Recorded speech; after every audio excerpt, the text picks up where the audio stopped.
የቅኝ ግዛትን እውነተኛ ባህሪ ለመረዳት ከፈለጋችሁ ትምህርት ቤቶቻቸውን ብቻ ተመልከቱ። በተለይ ማን የመማር ዕድል እንዳገኘና ማን እንደተነፈገ ልብ በሉ። ይህ የሥርዓቱን ፍትሐዊነት በግልጽ ከሚያሳዩ ነገሮች አንዱ ነው። ቅኝ ገዢዎች ሁሉንም ለማስተማር ከመሞከር ይልቅ ሆን ብለውና በጥንቃቄ ዕድሎችን የሚገድቡ የትምህርት ሥርዓቶችን ገንብተዋል። ነገሮችን ለራሳቸው እንዲመች አድርገው ነበር ያዋቀሩት። ጥራት ያለው ትምህርት የማግኘት ዕድል በዘር፣ በማኅበራዊ መደብና በጾታዊ የተመሠረተ ነበር። ይህ ሁሉ የተደረገው የቅኝ ገዢውን ፍላጎት ለማገልገል እንጂ ለቅኝ ተገዢዎች እውነተኛ ለውጥ ወይም እኩልነት ታስቦ አልነበረም። እውነቱን ለመናገር ነፃነት ሲመጣ እነዚህ ስር የሰደዱ ልዩነቶች በአስማት አልጠፉም። እንዲያውም አዳዲስ ሀገራት ፍትሐዊ የትምህርት ሥርዓት ለመገንባት ሲሞክሩ የሚፈትኗቸው ግዙፍና አስቸጋሪ ችግሮች ሆነው ቀጥለዋል። የዘርና የማኅበራዊ መደብ ልዩነት። የቅኝ ግዛት ትምህርት በዋናነት የማኅበረሰብ ምህንድስና ወይም ሶሻል ኢንጂነሪንግ ጥበብ ነበር።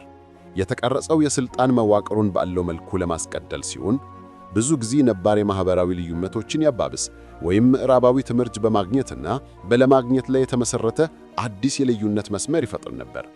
ጎልቶ የሚታየው ነገር ምን ያህል ሰዎች ከትምህርት ውጭ እንደቀሩ ነው።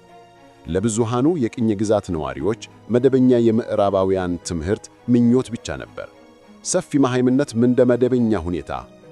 በግልጽ እንነጋገር ከተባለ ቅኝ ገዢዎች ብዙሃኑን ለማስተማር ብዙ ፍላጎት አልነበራቸውም። ለምን?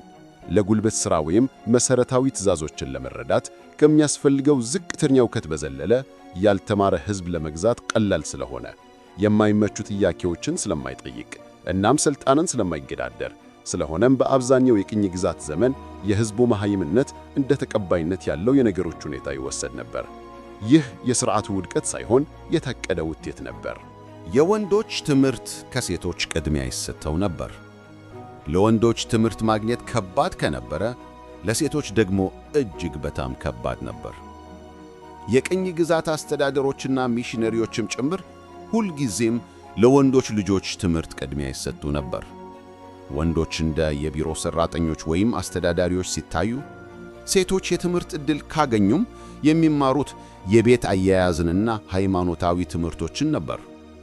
ይህ ዓላማ ሴቶችን ለባህላዊ ሚናዎች ማለትም ለምስትነትና ለእናትነት ማዘጋጀት ነበር። ይህም ሴቶችን ከማኅበራዊና ኢኮኖሚያዊ እድገት አግሏቸዋል። በትምህርት ቤቶች የነበረው የዘር ልዩነት። ብዙ የአውሮፓውያን ሰፋሪዎች በነበሩባቸው ቦታዎች የዘር መለያየት ሕግ ነበር። ለምሳሌ በእንግሊዝ ቅኝ ግዛት ስር የነበረችውን ኬንያን እንውሰድ። ለአውሮፓውያን፣ ለኤዥያውያን እና ለአፍሪካውያን የተለያየና እኩልነት የጎደለው የትምህርት ሥርዓት ነበራቸው። የአውሮፓውያን ትምህርት ቤቶች ምርጥ በጀትና ግብዓት የነበራቸው ሲሆን የአፍሪካውያን ትምህርት ቤቶች ግን በሚሽነሪዎች የሚመሩ በጀት የሌላቸውና በመሠረታዊ ክህሎቶች ላይ ብቻ የተኮሩ ነበሩ። ይህ አወቃቀር የነጮችን የበላይነት ለማረጋገጥና የአፍሪካውያንን ምኞት ለመገደብ ታስቦ የተሠራ ነበር። በፈረንሳይ አልጄሪያም ተመሳሳይ ነበር። የፈረንሳይ ሰፋሪዎች ልጆች ልክ እንደ ፈረንሳይ ሀገር ሙሉ ትምህርት ሲያገኙ፣ ለአገሬው አልጄሪያውያን ግን ትምህርት ቤቶች ጥራታቸው የወረደና በዋናነት ፈረንሳይኛ ቋንቋንና ለፈረንሳይ ታማኝነትን በማስተማር ላይ ያተኮሩ ነበሩ። በአገሬው ተወላጆች መካከል የነበረው የማኅበራዊ ልዩነት። ለአገሬው ተወላጆች በሚሰጠው ውስን ትምህርት ውስጥም ቢሆን ልዩነት ነበር። አንዳንድ ምርጥ ትምህርት ቤቶች ለባለሥልጣናት ልጆች ወይንም ለቅኝ ገዢዎች ጋር ለሚተባበሩ ቤተሰቦች ብቻ ክፍት ነበሩ። ይህ ሁኔታ ከራሱ ሕዝብ የተነጠለ ነገር ግን የቅኝ ገዢውን ፍላጎት የሚያስጠብቅ አዲስ የተማረ ልሂን ፈጠረ። ይህ ውስጣዊ ክፍፍልን ለመፍጠር የተጠነሰሰ ብልሃት ነበር። የቅኝ ግዛት ትምህርትን እንደ ፒራሚድ ብናስበው አብዛኛው ዕድል ያለው ከታችኛው ጫፍ ላይ ነበር። የመጀመሪያ ደረጃ ትምህርት ቤቶች።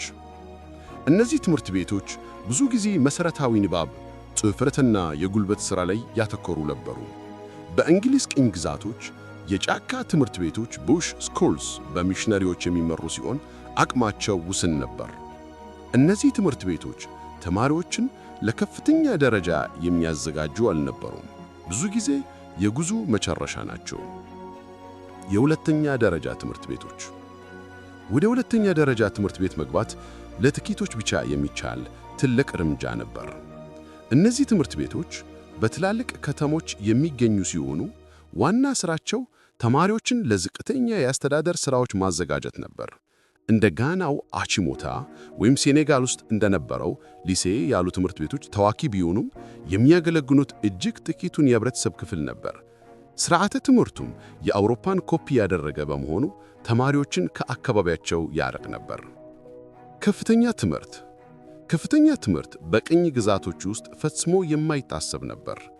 ዩኒቨርሲቲዎች የሚገኙት በአውሮፓ ከተሞች ለንደን፣ ፓሪስ ስለነበር ለጥቂት ሀብታሞች ወይም እጅግ ጎበዝ ተማሪዎች እንጂ ለሌላው የሚታሰቡ አልነበሩም።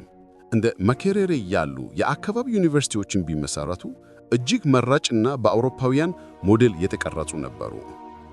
የከተማና የገጠር ልዩነቱ በዘር ብቻ ሳይሆን በመልክዓ ምድራዊ አቀማመጥም ነበር። በትልቅ ከተሞች የሚኖሩ ሰዎች የተሻለ የትምህርት ዕድል ሲኖራቸው፣ አብዛኛው ሕዝብ የሚኖርበት ገጠራማው ክፍል ግን ችላ ተብሎ ነበር። ይህም የገጠሩን ማህበረሰብ ራሱን እንዳያሻሽል አድርጎታል። ይህ አሰራር ሆን ተብሎ ለቅኝ ግዛቱ ጥሬ ዕቃ የሚያቀርብ ያልተማረ የገጠር የሰው ኃይል ለመፍጠር ያለመ ነበር።